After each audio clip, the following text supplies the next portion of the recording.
Okay. So, welcome, gentlemen. There's no real major announcements. I think you've had access to exam one. I've done the audio. I've done the lecture recordings for 1.4, 1.5, and 1.6, which is what we're going to be focusing on for exam two.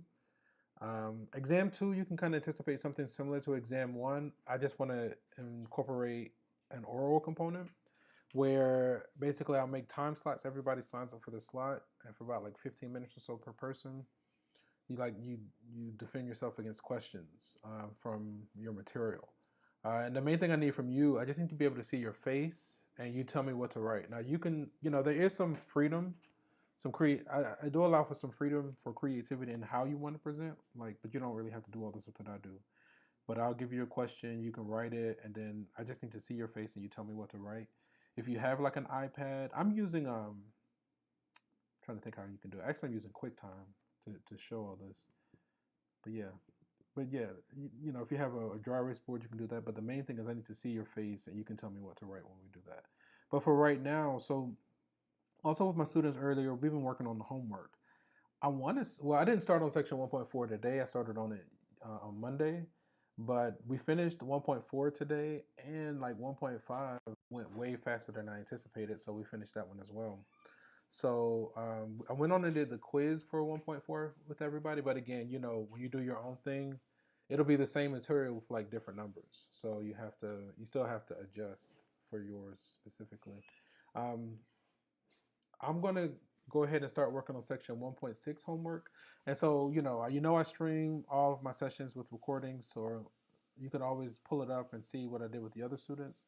So that's the only reason I kind of keep going forward.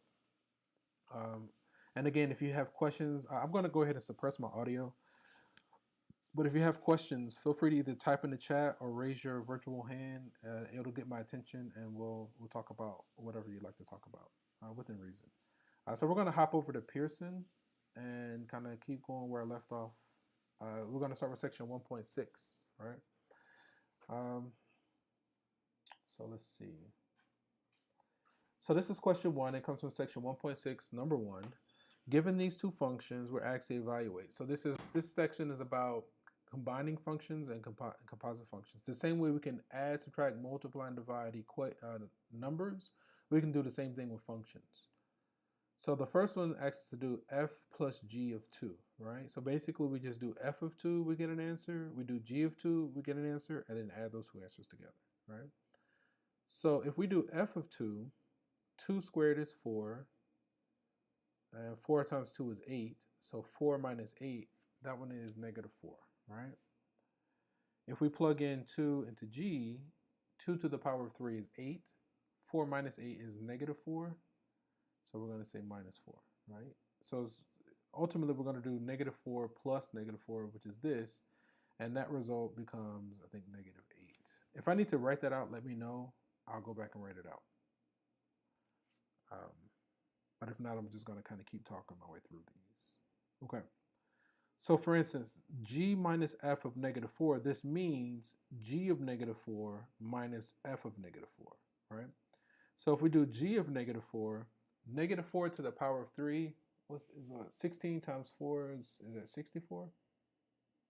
54. Hang on. Get the student H. Okay. 4 to the power of 3. Let's see, 16 times 4 is 40 plus 24 is 64, right? Okay. So if we plug negative 4 into g, that would be a negative 64, but then double negative becomes positive. So 64 plus 4, so that's going to be 68 minus. Now we want to do f of negative 4. F of negative 4, if we plug it in, the first term is going to be 16. The second term is going to be a positive 16, so that's going to be 32. So then minus 32. What is that? If that were 40, 28, so 28, 36. That difference is 36, right? 36, okay? Again, if I need to write it out, let me know and I will. I'm just doing it. Now I'm plugging in a -1 for f. So the first term is a 1 plus 4, so that result is 5. The first result is 5. Then we're going to say times. Now if we plug in -1 into the second equation, -1 cubed is -1. Then this negative makes it positive, so 4 plus 1 is 5. So 5 times 5, so the result is 25.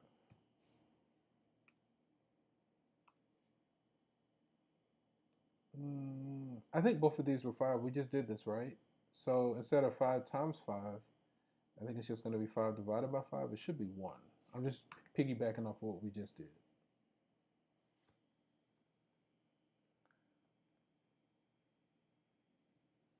Okay.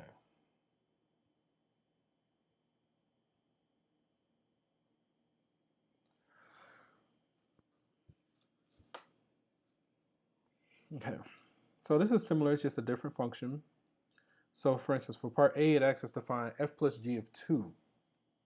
So when x is 2, 2 plus 2 is 4. Square root of 4 is 2. So that result is a half. So we're going to say 1/2 plus. Now we plug in 2 into g. 4 times 2 is 8, plus 3 is 11. So 1/2 plus 11, it says using radical as needed, simplify your answer. Type in the exact answer. Square root of 4 is 2, that's a half. 4 times 2 is 8, plus 3 is 11. We can either do, I think I'm going to do 11.5 and see if it takes it. 11.5.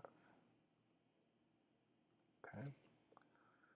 So now we have f minus g of 0. So we're going to find f of 0, and then we're going to say minus g of 0. So f of 0 is 1 over the square root of 2. So I'm going to just make a note of that. 1 over the square root of 2. Okay. Then we want to say minus. If we plug 0 into g, we get 3. Simplify your answer. Type an exact answer using radicals as needed. Let me see if I can submit this. I might need to rationalize it. We might need to shift some things around. Give me just a moment. Cool, got him. Got him, coach. Let me see if it'll let me submit this. If not, what we can do is get this into one fraction, rationalize, and kind of shift some things around, but it should be this answer.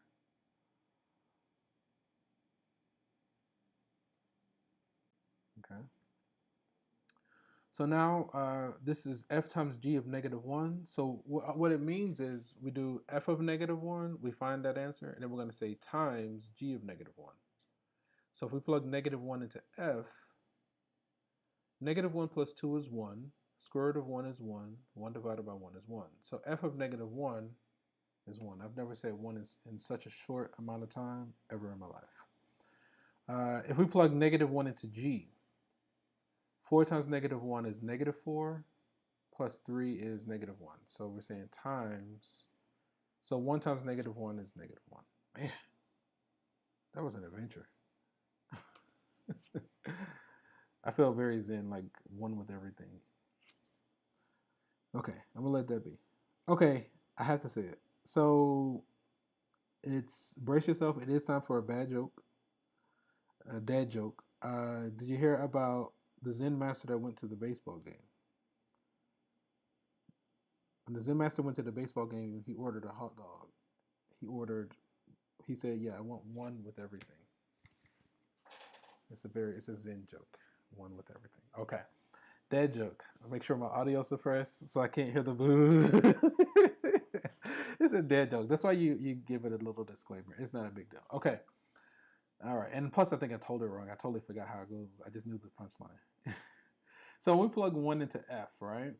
All right, let's see. If we plug 1 into f, 1 plus 2 is 3. So that's going to be 1 over the square root of 3. So let me just write that down. 1 over the square root of 3. All right, that's the result from the first one. It needs to be divided. I'm going to just put, I wish I could put the symbol in there. I don't know how to do the symbol though. Let me see if I do this. Okay, cool. That's exactly what I wanted. So 1 over the square root of 3 divided by, I'm going to check the chat after this.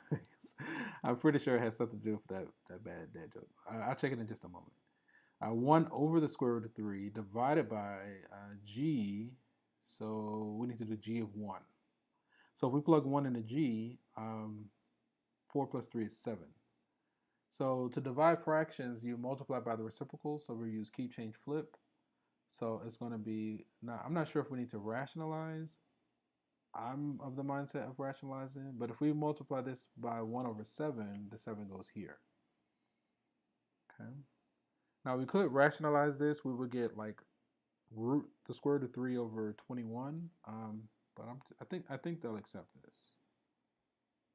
Let's go with this. Cool. Okay, let me check the chat.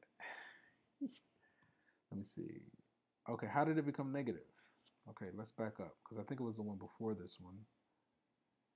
Right here. Okay, let me write out part C, all right? Because it is a lot to kind of just be all cerebral and all in your mind. The writing it down process, I don't know about you guys, but I know I'm a visual learner. Like I have to, some of the ways that people learn, some people learn by seeing, some people learn by listening, some people learn by doing, thinking. There's a lot of different ways. I'm very visual. So I generally do have to see it, but I also have to do it myself, especially with this. This one is very kinesthetic where you definitely got to do it yourself. But until you can get to that point, at least I think being able to see it, something clear, helps a lot. Okay, so let me take some notes here. This is question number 2. All right, this comes from section 1.6, question number 3. We're given this f of x. We have the square root of x plus 2, okay, under 1. And then g of x is 4x plus 3. I need to start doing like some unboxing reviews because I really like this Apple iPad. Like the iPad with the Apple Pencil, the writing is so natural and it's so like smooth. I forget a lot of times that I'm writing on a digital device. It's really nice. I enjoy it. I've been using it for a few years now, and it works. Okay, so we got the functions, and we say, I'm thinking the question was about part C, because I know the negatives were kind of a little bit crazy there. I'm just going to do part C. Let me make sure. Okay. Part C asks us to do f times g of negative 1. F times g of negative 1. Okay, let's hop over to the tablet and see what's going on here. So these are the notes that I just took, right? So we have this f times g.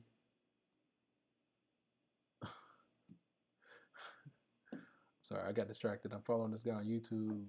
I think the name of his channel is it only goes up from here. He just posts these little short like videos and he does like commentary. And so the one he just sent me was like, grandma's riding down hills on scooters is not a good idea. So it's like I have to watch that when I get out of here. Shameless plug. It's just silly things that just make you smile, which we definitely need. Okay. So if we have this f times g of negative 1, let's see this one written out, right? So what does this mean? F times g of negative 1. This means f of negative 1 times g of negative 1. So again, this is not, we're not distributing. I know a lot of times students initially, when they see this, they try to distribute and it throws it off and they're not able to get the correct answer. This is not distributing. The part on the left, what this means is f of negative 1 times g of negative 1, right? So then really what I've been doing with all those examples, I just evaluate each one individually and then do the operation. So for instance, I'm going to do f in orange. Let's do, yeah, we can do orange, right? So let's do this one by itself first, and let's do it in orange. Okay. So if we're going to do f of negative 1, that's going to be negative 1 plus 2 inside the radical under 1, right?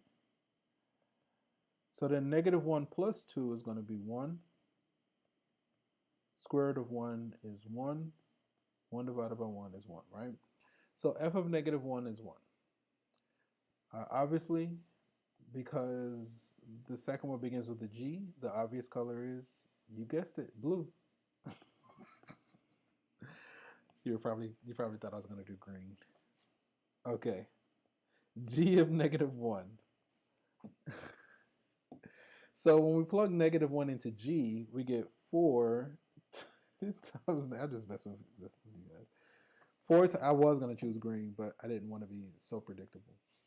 4 times negative 1 plus 3, right? If we keep going, that's going to be negative 4 plus 3, and that result is negative 1. Can you see it now? You should be able to see it now, all right?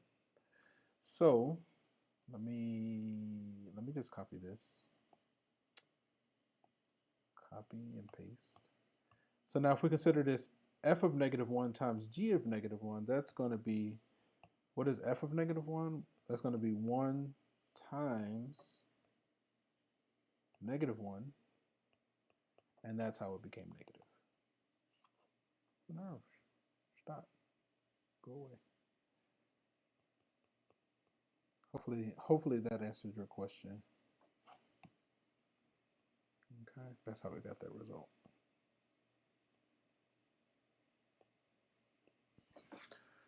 Oh, okay. So yeah, that was that one. That was a good question because it was a lot of like, it definitely sounded very circular. Just listening, I know that could be a bit of a challenge, but we got that result. So okay. All right. Can we just go to the next one? Given these two functions, find all of this. Okay, f plus g, right? So if we say this plus this, there are no like terms. So we just say 5x squared. I've just put it in descending power order, plus x plus 1. Okay, I think this is good. What's the domain? Okay, it should be the intersection of both of their domains. Both of their original domains are all reals, so this one should be all reals as well.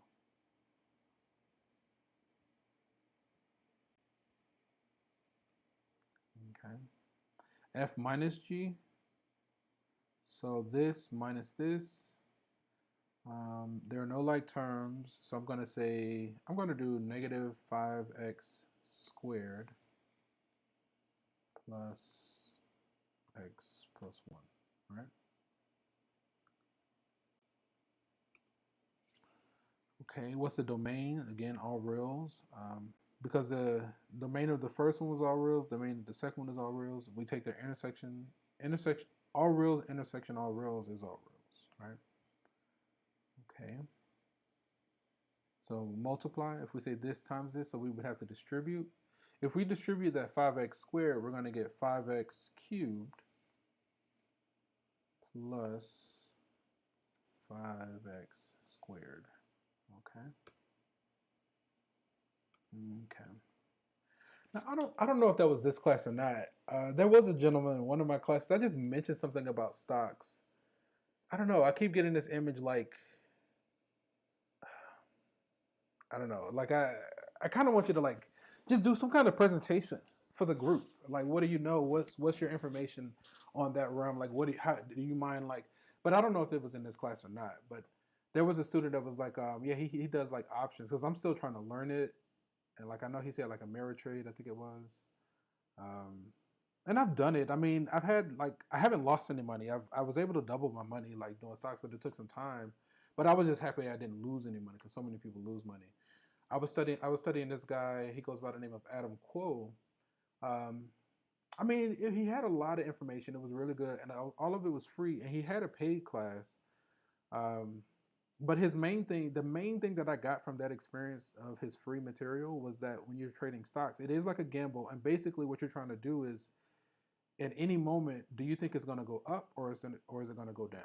Right? And you got a 50-50 just, in any moment. So his technique, the main thing that he was saying was like he would risk like 1% of his capital to gain like 3%, right? So like if he risks 1% and he fails, but he's only out 1%. But so the whole point is to win more than you lose. It's very interesting. There's a lot of like intuition and probability, problem stats, and you do research and you kind of watch because the market is tied into like events, right? And so like for instance, if you knew these companies were coming out with these vaccines, then obviously you would want to try to have some money in the company before it gets the vaccine, because you would anticipate the stock to go up because as a result, right? If you were aware of some like impending doom, but then it gets a little bit not risky is the word, but like a little bit like a fine line, because like if you have stock in a company and you know of an impending doom, that's called insider trading, right? And so then you can get in trouble for stuff like that. Let me see who we got. We got another visitor. I'm just kind of yammering, but it was this idea of just doing a presentation, just sharing your content knowledge of like stock trading stocks. And honestly, anybody can do it. And the first person that brought this up to my attention was actually a former student of mine. He was already studying, and he showed it to me, and this was like years ago. It wasn't until recently that I started taking it serious. And so, I mean, a lot of people do it, and we need that kind of stuff. I feel like because like honestly, once you do it right, you can make money for like the rest of your life, and you could be anywhere in the world when you know what you're doing. Like you don't have to punch a clock. You just got to go hit your little quota, whatever it is that you want to do, and you keep it moving. At least that's my impression of it, And I think it's it's a direct application of like math. I really enjoy it, and so I know I'm going to figure it out sooner or later because I have to. Let me see the time. I don't want to eat up too much time. Okay, F times G. I think there was this class. Let me see. For this unit, this is section 1.6. So this is the last of the new material for exam 2. I did 1.5 with my previous class. That section actually went fairly quickly when I did it. So what I'm doing, like on my YouTube channel, I have 2 main playlists that I'm working on. There's one that says like the fall live lectures of fall live sessions with updated full lectures.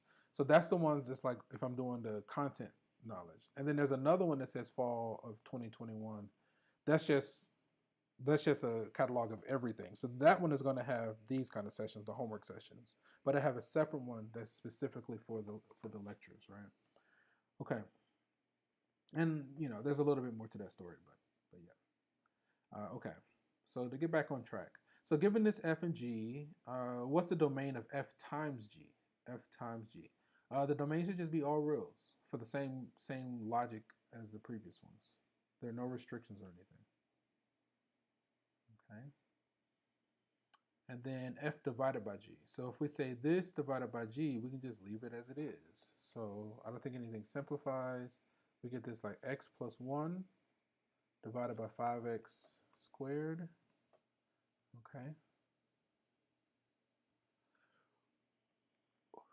And then, now, remember, when we're dividing, remember, we cannot divide by, hopefully you're saying 0, right? We cannot divide by 0.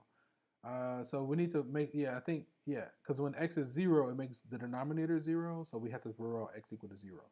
So the only one that throws out x equal to 0 is this one. See, this is basically saying everything except 0. Remember, the parentheses means we get really close to that number, but we don't include it. Right? So we get really, really close to 0 on the left and the right and everything else. But this is basically saying everything except 0. Okay? Next question. All right. That was fun. Let's see. Okay, so different set of functions. F plus g of x. Adding these two together, there are no like terms, so then we can just list it all out. X cubed plus 4x squared minus 2x plus 4. Okay, and I just went on to put it in descending power order because that's how I'm used to seeing it. Find the domain. The domain of f is all reals. The domain of g is all reals. So all reals intersection all reals is all reals. F minus g. So this minus this, I'm going to write it like this. So we're going to have negative x cubed plus 4x squared minus 2x plus 4 plus 5. Okay. Hopefully that makes sense. No restrictions. Same thing. Same argument as the previous examples. So if we multiply, we're distributing this x cubed into this other one. So then if we distribute that x cubed, we're going to get 4x to the power of 5 minus 2x to the power of 4 plus 4x to the power of 3. Okay.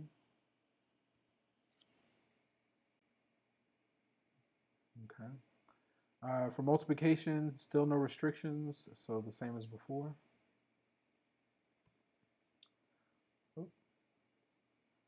And then, f divided by g. So f divided by g,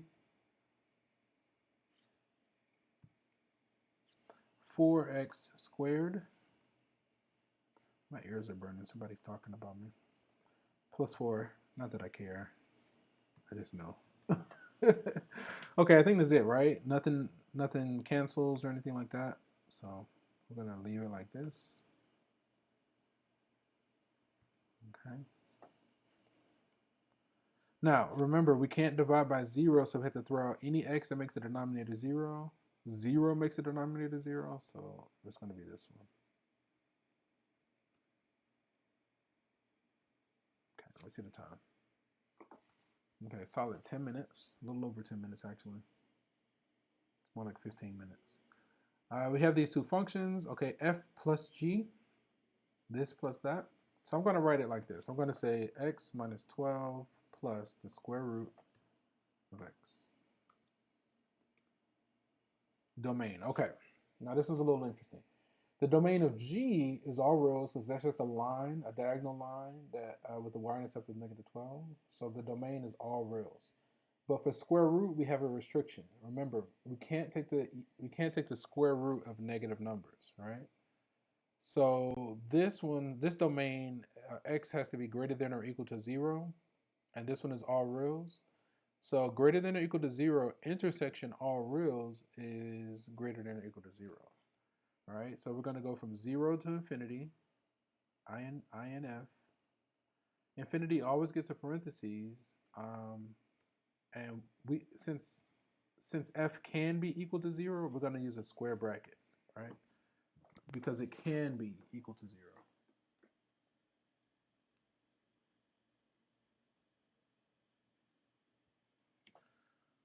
Okay. F minus g, so this minus this minus this. Okay. So we're going to say the square root of x, but then we need to make sure to get outside the square root. Then we got to say minus x. We're distributing an x into the second one, plus 12. So we have to distribute that negative. Okay. What's the domain? I think it's the same as before, 0.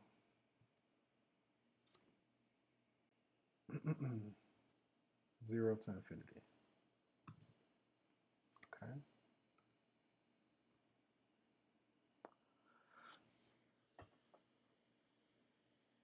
Okay. If we do f times g, we could distribute. I think I'm not going to distribute.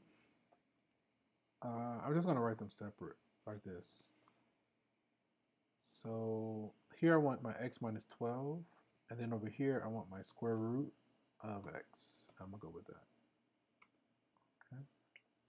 Same thing with the restrictions. So 0 to infinity. It's the same logic. 0 to infinity. INF. Okay. Let's see the time. F divided by g. F divided by g. Okay. So on top, we're going to have the square root of x. On bottom, x minus 12. So now we have a couple of restrictions. So we still have that 0 to infinity restriction, but then also now the denominator can't be 0. So 12 makes the denominator 0, so we got to throw out that 12. So it's 0 to infinity without 12, right? So 0 is the square bracket, No, that's not a 0. 0 to, but we got to throw out 12. So we got 0 to 12. 12 gets a parentheses because we want to get close to 12, but we can't use it. I'm going to type cup, which means union. And then we want to go from 12 to infinity. So again, this, I don't know if you remember in like an example or two ago, we had the domain was all everything except 0. So this is like all all non-negative numbers except 12. So 0 to infinity except 12. This is the same idea. This is how we would throw out the number 12 from that interval. Okay. I feel like there should have been questions, but you know, I'm not going to press the matter. Like, you know, all I can do is encourage you to keep kind of like to get help. Like, I can't make you, you know, but I can encourage you. You have support, like you have it. You just got to ask for it and use it. Use a diagram to the right to evaluate this composition. Then evaluate these. Okay, G compose F. So this is composition of functions. Okay, I think I got through to somebody. Let's see what's going on. So these, honestly, so like these are my office hours.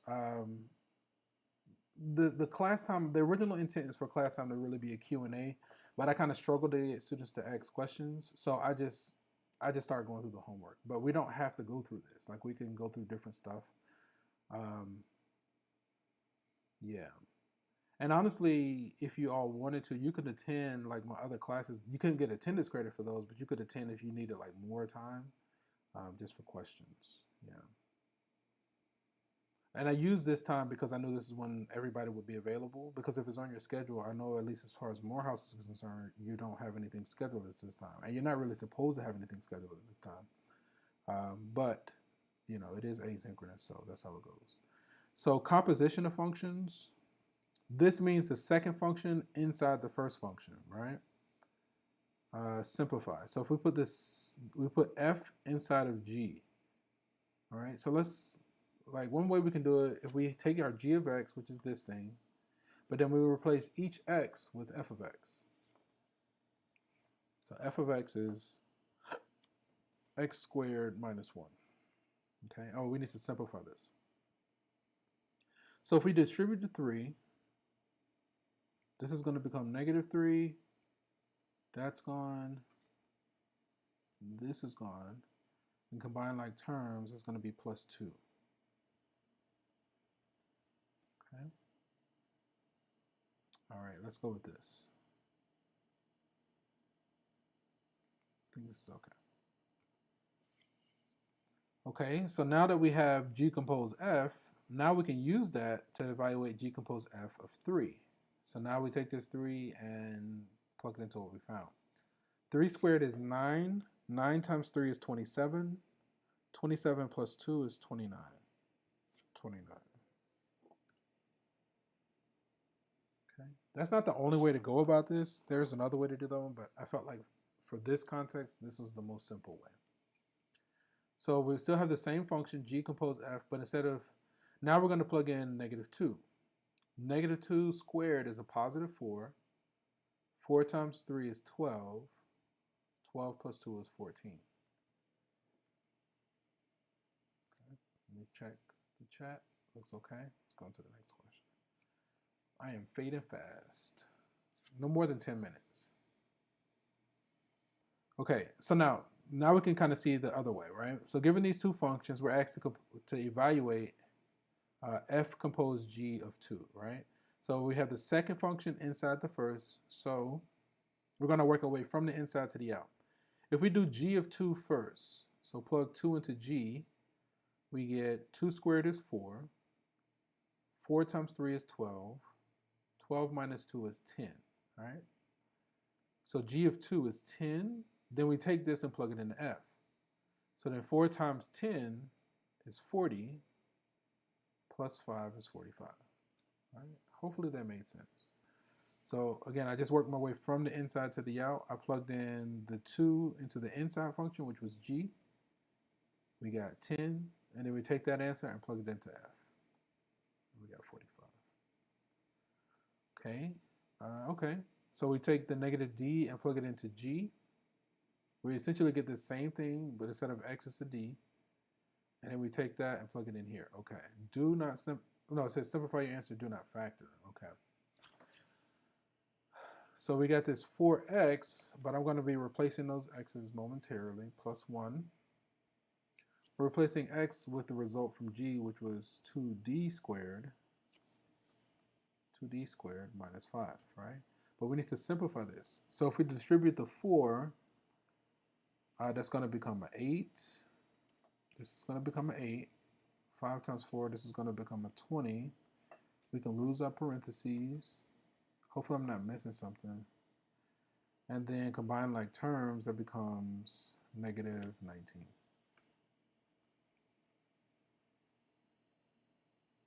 Yeah, that looks good, right?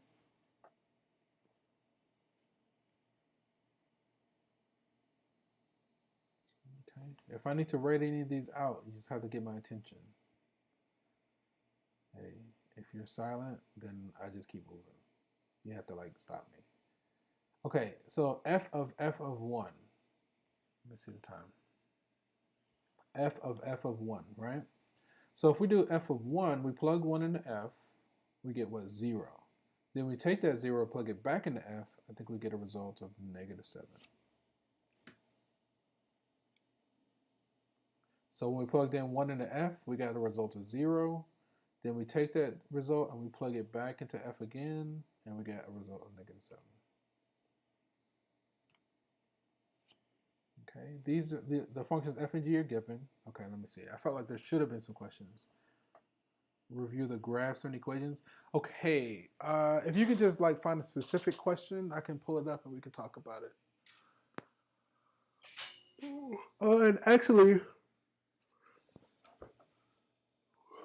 that might be section 1.5. If it's section 1.5, watch my recording from today at 3 o'clock. I think that's when we did it. If that's section 1.5, I went through all the questions in 1.5 at 3. And I started today, so at 9 o'clock and at 2 o'clock, I did sections 1.4. Let me, yeah, if you go to my channel and you look at the playlist, there's 2 of them that's for this term. The one that has the fewer videos has the homework sessions, right? And it should be labeled properly, and you can find it there. Or if you can pull up a specific question, we can work on at least one of them here right now. We only have about 5 minutes left that I want to keep you though. Let me see what it's looking like. Yeah, but if you can pull it up now, we can talk about it now. But I did go through all of 1.5 today at 3 o'clock, and today at 9 and at 2 we worked on section 1.4. So we have a recording of all the questions from the homework. You just kind of have to go through and find the right one, if that makes any sense. Okay, these functions are given. Evaluate f compose g. So we want to put g inside of f, right? So first let me rewrite f. We have this 3 divided by, we have x plus 1. But this x, we're going to replace it with g. So I'm going to get rid of this x, and we're going to replace it with 5 over x. Okay. If we're going to simplify, to get rid of the fractions, we multiply the top and the bottom by the LCD of the denominators. The LCD of the denominators in this case is just x. So we're going to multiply by 1 in the form of x over x. All right. So that what happens is when we do this, on top, we're going to get an x. On bottom, when we distribute that x, this guy is gone. Hang on. This guy right here. This one is gone. That's supposed to be a 5. And this turns into an x, right? I think that's about as far as, that's the best we can do there. Okay. So again, I use this technique of multiplying the top and the bottom. I'm multiplying by 1 in the form of LCD over LCD, right? I looked at the least common denominators of our fractions. That's when we had a fraction within a fraction, that's called a complex fraction, because it's just a fraction within a fraction. The domain, okay. F compose G. So now, this will probably be it for the day. So when I'm doing domain of a composite function, first I find the domain of the inside function, right? So the domain of G, x cannot be 0, all right? Because we can't divide by 0. So first thing is I do the domain of the inside function. Next, I do the domain of the simplified function. The simplified function says that x cannot be -5, right? This one can't be -5 because -5 makes the denominator 0. This one can't be 0 because it makes the denominator 0. So then when we want the domain of this composite, we take the intersection of those two. So this one is everything except -5. This one is everything except 0. So then our final result, we want everything except -5 and 0, right? So if we want everything except -5 and 0, far left is -infinity up to -5. Again, -5 gets parentheses, cup, because we don't want the -5. Then we want to go from -5 to 0. Again, I'm using parentheses for the same argument. This symbol, this little U thing, is called union. So it's like, it just means combine, put the sets together. Even though these sets don't overlap, the solution is the left one combined with the center one combined with this right one that I'm typing. All right, hopefully this made sense. So this is how we're expressing all real numbers except -5 and 0. Okay? Because parentheses means we get really, really close to that number, but we don't include that number. All right? Let's see. G can't be 0. That one can't be -5. Interval notation. Let's see. Inside function can't be 0. That one can't be -5.